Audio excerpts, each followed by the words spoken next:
ಗೆ A V Nagaraj ಮಾಡುವ ನಮಸ್ಕಾರಗಳು.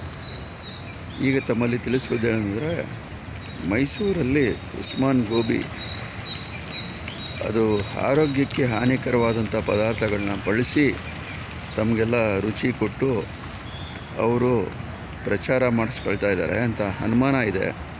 ಆ ಅನುಮಾನನ ಅವರೇ ಬಗೆಹರಿಸಲಿ ಅಂತ ನಾನು ಪದೇ ಪದೇ ಈ ಒಂದು ಮಾಧ್ಯಮದ ಮೂಲಕ ತಿಳಿಸ್ತಾ ಇದ್ದೀನಿ.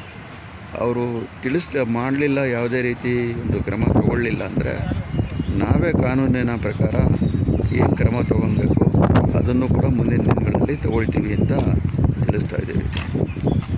ಉಸ್ಮಾನ್ ಗೋಬಿ ಪ್ರಪಂಚದಲ್ಲಿ ಎಲ್ಲ ಗೋಬಿ ಪಾಯಿಂಟ್ಗಳಿಗೂ ವಿಭಿನ್ನವಾಗಿದೆ ಅಂತ ಹೇಳ್ತಾರಲ್ಲ, ಪದಾರ್ಥಗಳು ವಿಭಿನ್ನವಾಗಿ ಉಪಯೋಗಿಸ್ತಾರೆ ಅಂತ ನಮ್ಮ ಅನುಮಾನ.